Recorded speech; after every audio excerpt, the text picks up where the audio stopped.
मुझे बताया गया है कि यहाँ राज्य के डॉक्टर्स, आशा कर्मियाँ, एएनएम और यहाँ स्पोर्ट्स पर्सन सब आए हैं। मैं थोड़ा उनको जानना चाहती हूँ, डॉक्टर्स कौन कौन है मैं थोड़ा जानना चाहती हूँ।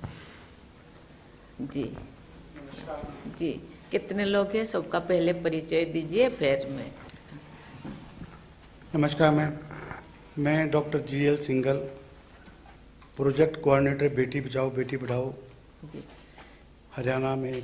जब से प्रोग्राम शुरू हुआ है, माननीय मोदी जी ने 2015 में हरियाणा से शुरुआत की, तब से माननीय मुख्यमंत्री महोदय के साथ काम कर रहा हूं। और आज हमारा सौभाग्य है कि इस प्रोग्राम में आप हमारे राज्य में हमारे यहाँ पधारे हैं। हमें ये इस बात की बड़ी खुशी होती है कि कभी ये राज्य बेटियों को गर्भ में मारने वाले के नाम से जाना जाता था। यहाँ इनबैलेंस बहुत था, लड़कियां गर्भ में मार दी जाती थी। मेरे पास एक एग्जाम्पल भी ऐसा भी है, जब कैथल में लड़की पैदा हुई तो करनाल तक पहुंचते रास्ते में उस कपल ने उस बेटी को नहर में फेंक दिया। 250 फीटसिस एक कुएं से हमने पटौदी, एक गांव है हमारा रेवाड़ी के पास, वहां से 20 फुट कुआं था, उनसे बरामद किए। ऐसी हालात में जब ये प्रोग्राम शुरू हुआ हरियाणा में, तब ये एक बहुत बड़ा चैलेंज था हमारे साथ। इस प्रोग्राम की जो बागडोर थी वो श्री राकेश गुप्ता सर, जो आपके साथ आपके कार्यालय में हैं, उनको संभाली गई थी। और उस दिन से आज तक मैम जी, हरियाणा ने 50,000 से फालतू लड़कियों को जन्म दे करके उनको सूरज की किरण दिखाई है, जो कि पूरे संसार में एक मिसाल है। चलिए, बहुत अच्छा। और ये किरण जो दिखाई है एक ऐसी टीम ने दिखाई है जिससे कोई उम्मीद नहीं कर सकता। मोस्टली हम डॉक्टर से उम्मीद करते हैं कि वो इलाज करेगा, ट्रीटमेंट देगा, जान बचाएगा। यहाँ हमारे डॉक्टरों की टीम में 2-2, 3, 4 दिन, हफ्ता लगातार सड़कों पर, गांव में, बसों में घूमते रहे और लड़कियों की जान बचाई है। आज भी अगर उनको 2 बजे रात को पता चलता है भी वहां लड़की मर रही है, टेस्ट हो रहा है, ये रात को 2 बजे परिवार को छोड़ करके चले जाते हैं।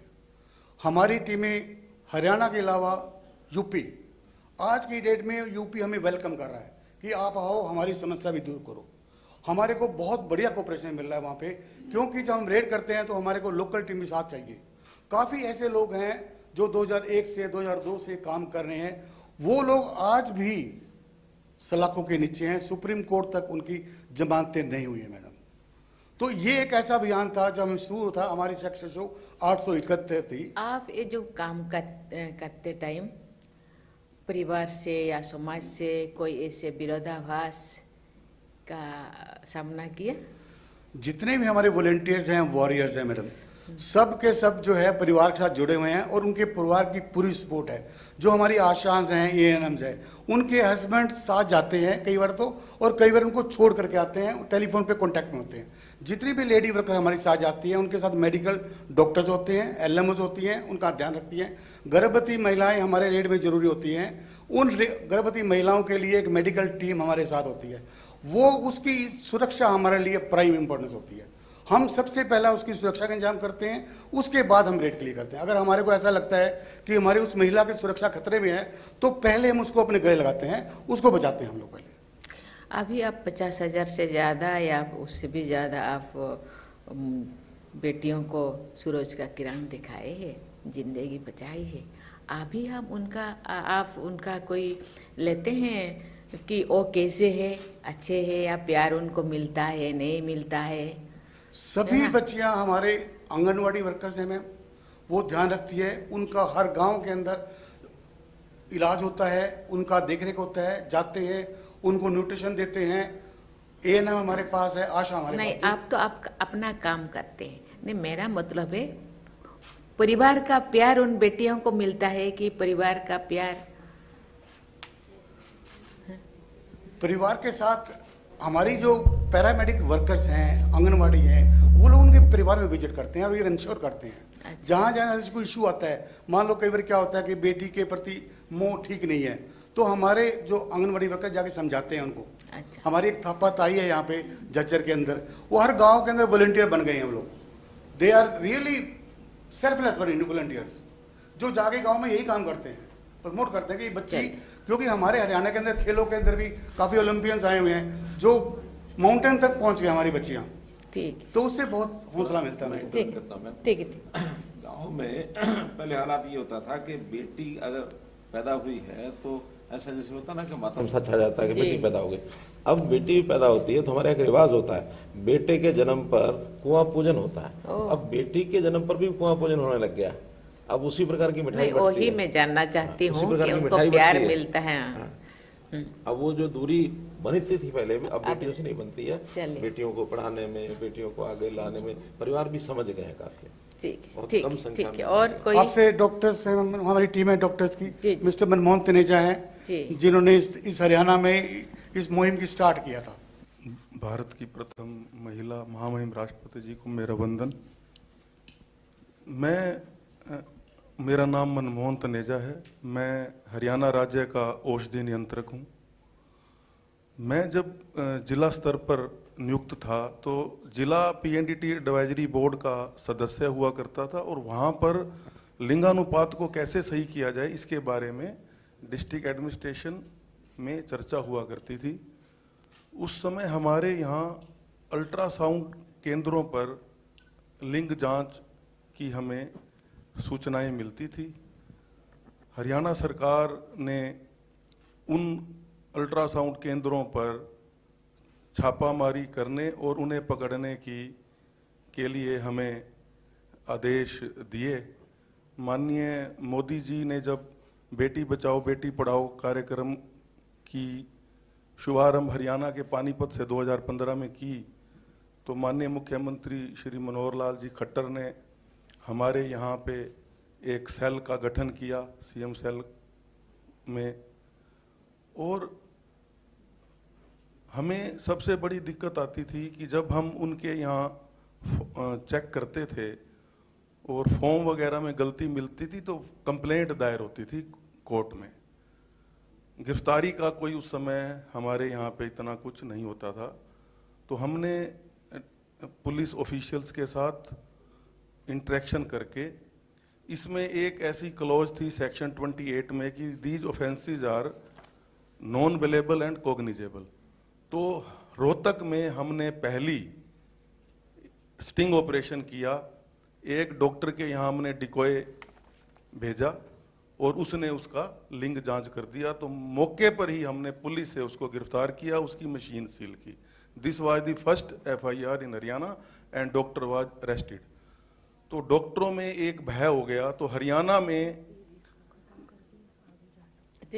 हरियाणा में जो रजिस्टर्ड अल्ट्रासाउंड सेंटर थे उन्होंने ये कार्य प्राय उन दिनों फिर बंद किया। तो ये क्योंकि इसमें फिर दलाल किस्म के लोग जो अनऑर्गेनाइज्ड सेक्टर के थे उन्होंने बाहर के प्रदेशों में लिंग जांच जाकर महिला को, गर्भवती महिला को बाहर ले जाते थे, राजस्थान, दिल्ली, पंजाब। तो हमें एक मैं रोहतक में मैं फिर प्रमोट होके सीनियर ड्रग कंट्रोल ऑफिसर बन गया। तो मेरे पास चार जिले आ गए। तो झज्जर में हमें एक सूचना मिली, झज्जर जिले में बहादुरगढ़ में, कि एक दाई है वो गर्भपात करती है, जो जिसकी गर्भ में बच्ची होती है उसका गर्भपात कर देती है। तो हमने उसके ऊपर छापा मारा। उसके पास एक डायरी मिली जिसमें 500 गर्भपात वो कर चुकी थी। और हमने उसकी ट्रैकिंग की तो पता चला कि वो दिल्ली से अल्ट्रासाउंड करवाती है पहले उस महिला का और फिर उसका गर्भपात कर देती है। तो दिल्ली हमारे बहुत, आप लोग बहुत अच्छा, हाँ, बहुत अच्छा एक्सपीरियंस है। मैं थोड़ा आशा दीदियों से भी उनका एक्सपीरियंस में थोड़ा सुनना चाहती हूँ, ANM से भी जानना चाहती हूँ। जी अच्छा, एक कोई बोले, बहुत लोगों से फिर मुझे रिस्पेक्टेड मैम, नमस्कार जी। मैं 2010 से अंबाला सिटी में आशा वर्कर के पद पर कार्यरत हूँ और 2015 से मैं स्वास्थ्य विभाग की टीम के साथ बेटी बचाओ बेटी पढ़ाओ अभियान के तहत जुड़ी हुई हूँ। और मैंने कुल 19 रेडों में स्वास्थ्य विभाग की टीम के साथ मैं शामिल हुई हूँ और सारी की सारी सक्सेस रही हैं। वाह, वेरी गुड। और एक मैम आपको रेड के बारे में बताना चाहूँगी कि मेरे ही पड़ोस में कोई लेडी लिंग जांच करवा के आई, जिसकी पहले भी एक लड़की थी और वो पता चला कि वो टेस्ट करवा के अब उसका अबॉर्शन करवाने जा रही है। मैंने तुरंत अपनी टीम को सूचना दी, मेरी टीम ने तुरंत एक्शन लेते हुए उसका अबॉर्शन होते होते हमने उसके बच्चे को बचाया। जाके टीम ने वहाँ पे छापा मारा और वो लड़की मैम आज 7 साल की हो गई है और उसकी बहुत केयर होती है मैम अपने घर में। बहुत सुंदर लड़की है जी। महिलाएं कभी कभी रात को भी जाना पड़ता है महिलाओं को, परिवार से आपको कोई ऐसे बाधा तो नहीं होता? नहीं मैम, पूरी सपोर्ट मिलती है, उनको पता है कि बेटियों को बचा रहे हैं। चलिए वेरी गुड, वेरी गुड। चलिए धन्यवाद मैम। मैडम मैं Umang ANM urban primary health centre Jhajjar में कार्यरत हूँ। पीएनडीटी टीम के साथ मैं खुद डिकोय बन के काम किया है। 2020 में मैं प्रेग्नेंट थी और एक रेड में मैं जो इंटरेस्टिंग है वो बताती हूँ। एक रेड 3 दिन तक चली थी, उसमें मैं 3 दिन तक गेटअप चेंज करके एक ही दलाल के साथ अलग अलग जगहों पे जाना पड़ा था और तीसरे दिन रेड सक्सेसफुल हुई, जो हरियाणा से यूपी में गई थी। उस रेड के अंदर 10 दलाल पकड़े गए थे, 4 हरियाणा के थे, 5 यूपी के थे और 1 नर्स पकड़ी गई थी जो अबॉर्शन करती थी। 2015 में जैसे ही 2015 में बेटी बचाओ बेटी पढ़ाओ अभियान शुरू हुआ तो हमने इसमें बहुत से कार्य किए, जैसे महिलाओं की मीटिंग्स करी और जागरूक रैलियां निकाली, प्रभात फेरियां निकाली, औरतों को बुलाया, चार्ट बोर्ड बनाए और लोगो बनवाए बेटी बचाओ बेटी पढ़ाओ के, मंदिरों गुरुद्वारों मस्जिदों पर लोगो लगाए। और जैसे हमारे स्लोगन थे, बेटी नहीं बचाओगे तो बहू कहाँ से लाओगे, कन्या भ्रूण हत्या पाप है, सिर पर देवी का शाप है, ऐसे ऐसे हमने नारों से लोगों को जागरूक किया। तो औरतों की हमने रूट लेवल से मानसिकता चेंज की, जिससे अब लड़की और लड़के में भेदभाव कम हो गया है मैडम। और पहले हमारे यमुनानगर की जेंडर सेक्स लेवल 818 था और अब बीच में 938 तक पहुंच गया है। वाह, वेरी गुड। मैं सबको धन्यवाद देना चाहती हूँ, आप इतना अच्छा काम कर रहे हैं। इसी काम को आप आगे भी आप बरकरार रखिए, क्योंकि बेटियाँ पहले तो देवी पौरी क्या क्या कहते, परियाँ होते हैं, देवी होते हैं, लक्ष्मी है ना, बुला करते थे। हम लोगों को तो बहुत प्यार मिला, लेकिन मुझे लगता है ये प्यारे होते हैं बच्चियाँ, उनको बचाना है। और ये हम लोगों का, ये तो बेटियों के बारे में तो मैं 2 घंटा बोल सकती हूँ, लेकिन अब जानते हैं बेटियाँ शक्ति स्वरूपा होते हैं। बेटियाँ नहीं होते तो शायद हम सब नहीं होते, ये सब जितने सब है ना, ये भाई लोग भी नहीं होते, है ना। मैं जानना चाहती हूँ कि ये जो बेटी को दुनिया में नहीं आने देना, ये माताओं का भी सहमति है क्या? है हम दुनिया में नहीं आने देना कि हमें बेटियों को दुनिया में नहीं लाऊंगी, ऐसे माताओं का मनसा था कि ऐसे जबरदस्त? दोनों तरह के विषय हैं, दोनों तरह के विषय हैं। अच्छा। हाँ, कहीं कहीं तो परिवार में माताएं और यानी पति पत्नी दोनों की सहमति से होता है, कहीं कहीं माताएं विरोध करती हैं, लेकिन जबरदस्ती जो है पुरुष समाज जो है वो जबरदस्ती करता है हमसे। अच्छा। हाँ, लेकिन अब वातावरण बदल रहा है, पुरुष भी अब ठीक होने लगा है कि नहीं अब बेटी हमको चाहिए। मैं दापाताई, गांव गोची, नाम सुदेश है और मैं 2015 से इस मुहिम के अभियान के साथ जुड़ी हुई हूँ।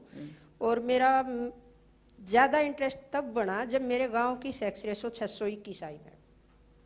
मेरे गोची गांव की सेक्स रेशो का पता चला कि भी मेरे गांव की 1000 लड़कों पे 621 ही लड़कियां रह गई।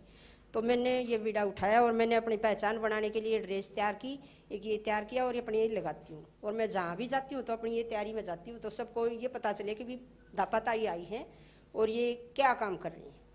तो जहाँ भी ज़्यादा औरतें, जहाँ कीर्तन, सत्संग, शादी या कोई मीटिंग हो, वहाँ मैं स्पेशल जाती हूँ जी। और आशा वर्कर, एएनएम, आंगनबाड़ी, इन सभी बहनजियों को लेके मैं वहाँ जाती हूँ जहाँ बेटी का जन्म होता है। वहाँ पे थाली बजाना, जो भी लड़का होने के रस्म निभाई जाती है वो सारी हम उनके घर पे करवाते हैं जी। और ज़्यादा फोकस वहाँ रखते हैं जहाँ पे पहली बेटी हो, दूसरी गर्भवती हो, तो उनका बार बार घर जाके उनको समझा के उनको इतना समझाया जाए कि भी वो ये ना सोचे कि हमारे कभी पेट में दूसरी बेटी ना हो। और बेटियों के बचाने के लिए मेरा ये प्रयास रहेगा कि जब तक मेरे गांव में 1000 के ऊपर 1000 ही बेटी नहीं हो जाएंगी तब तक मैं दिन रात मेहनत करूंगी। और केवल हमारे 1000 नहीं, आपकी जिंदगी भर 1000 हो गया बस, ऐसे नहीं होना चाहिए। और मैडम हमने झज्जर जिले में जहाँ भी बेटियों की संख्या कम थी वहाँ पे 25 गांव में दापाताई बनाई हुई है और हम सब यही पुरजोर से मेहनत कर रहे हैं और हमारा आज सेक्स रेशो 810 पहुँच गया जी। चलिए, वेरी गुड, थैंक यू। संघर्ष की मिसाल द्रौपदी मैम, आपके जीवन से मैंने बहुत कुछ सीखा है। आपने जो जीवन में पारिवारिक परिस्थितियों से आपका जो जीवन बहुत ही विपरीत रहा है और सामाजिक पृष्ठभूमि भी जब मैं आपके बारे में पढ़ती हूँ, राजनीतिक कैरियर भी, आप हम सबके लिए प्रेरणा हैं। माननीय मुख्यमंत्री जी वो भी मेरे लिए एक प्रेरक हैं और हमारे राज्यपाल जी बैठे हैं, उनकी भी मैं सभी की स्टोरी पढ़ती हूँ और बहुत ही मतलब कि जिस भी व्यक्ति ने जीवन में संघर्ष किया है उनकी एक डिफिकल्ट स्टोरी होती है और महिला की भी एक डिफिकल्ट स्टोरी होती है। और खासकर मैं हरियाणा की बात करूं मैम, मैं जब 12 साल की थी तो मेरे पिता इस दुनिया से चले गए थे और मेरी 12 साल की उम्र में शादी की तैयारियां कर दी गई थी और मैंने अपने परिवार और सबसे पहले मेरे अपनों का कितना विरोध सहा। 12 साल की थी, मुझे पता नहीं था कि क्या हो रहा है क्या नहीं हो रहा है। बहुत ही कठिन परिस्थितियां रही। मेरी विधवा माँ जिन्होंने जो चारपाई पे थी 2 साल तक, उन्होंने संघर्ष किया जीवित रहने के लिए और हम 3 बहन 1 भाई, तो बहुत ही एक ऐसा गरीबी भरा परिवार। लेकिन मैं सबसे बड़ी थी तो मैंने अपने सिर पे, हरियाणा में कहते हैं, मैंने अपने सिर पे मंडासा मारा, मैंने हल भी चलाया, मैंने ट्रैक्टर भी चलाया, मैंने खेत को भी संभाला।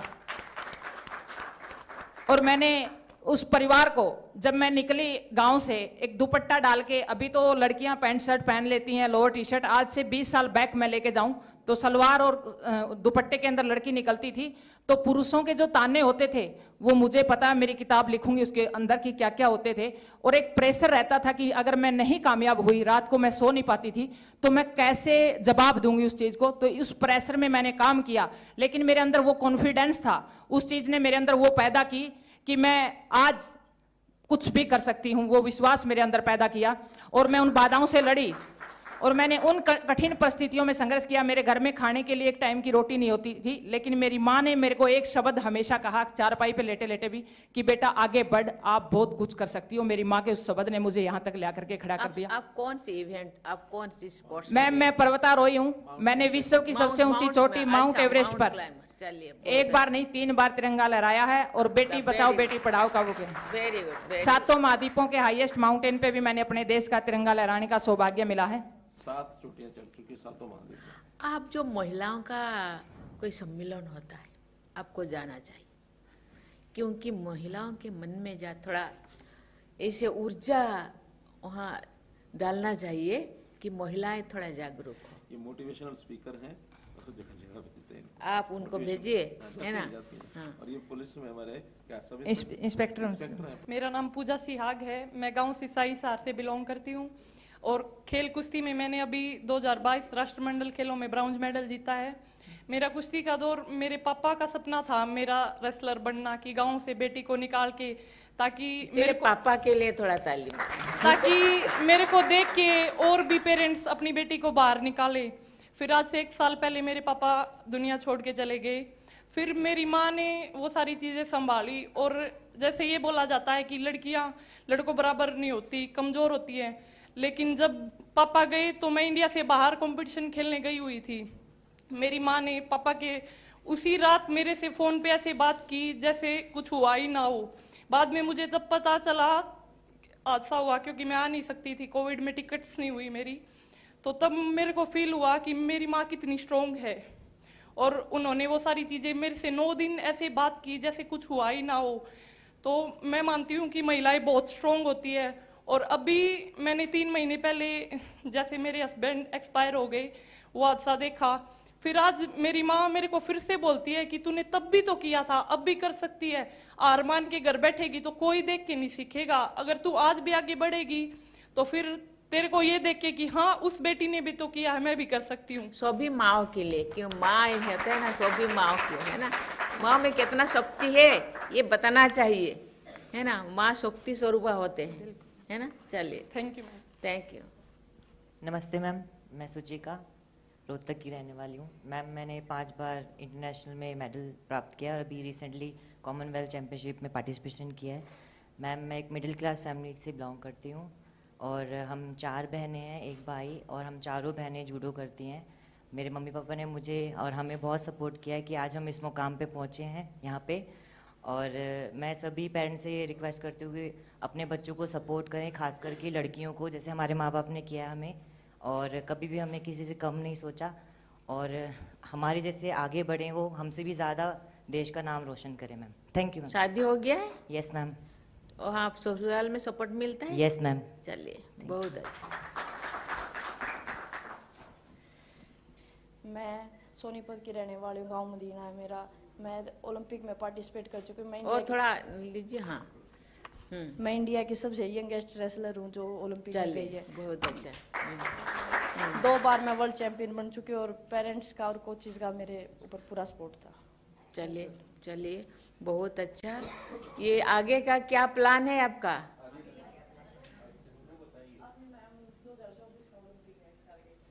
अच्छा चलिए बहुत अच्छा। बहुत मुझे बहुत अच्छा लगा, क्योंकि अभी हमने देखा कि महिलाओं में कितना ऊर्जा है। वो ऊर्जा को केवल फैमिली के अंदर सीमित नहीं होना चाहिए। ये ऊर्जा पूरा देश भर में, दुनिया भर में, ये तो दुनिया तो देख रहे हैं, लेकिन हम क्यों नहीं देख पा रहे? दुनिया लोग हरियाणा के महिलाओं का ऊर्जा को देख रहे हैं, लेकिन हम लोगों को भी देखने की जरूरत है। महिलाएं कमजोर नहीं है, इसीलिए महिलाओं को भी आगे आना चाहिए। महिला और पुरुष दोनों साथ चलने से ही देश आगे बढ़ेगा। परिवार तो आगे बढ़ेगा, समाज आगे बढ़ेगा, देश भी आगे बढ़ेगा। इसीलिए किसी को कमजोर नहीं समझना है, दोनों को स्वागत करना है, दोनों को सपोर्ट करना है।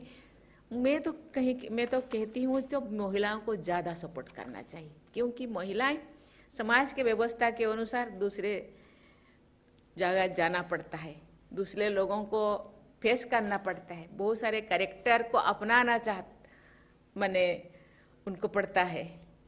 इसीलिए वो ज़्यादा और बहुत सारे चैलेंजेस, बहुत सारे ऑब्स्टैकल्स को फेस करना पड़ता है। इसलिए उनको ज़्यादा से ज़्यादा स्ट्रॉन्ग बनाना चाहिए। उनको कमज़ोर बना के उनको अकेला छोड़ देना नहीं चाहिए। इसलिए सबको केवल बेटा को सशक्त बनाओ अपने लिए, ऐसे नहीं होता। बेटी को भी सशक्त बनाओ समाज के लिए, देश के लिए। ये बहुत अच्छी है। आपको बहुत धन्यवाद देती हूँ। इसी तरह आप अपना काम बनाए रखें। आपको भी धन्यवाद। Thank you.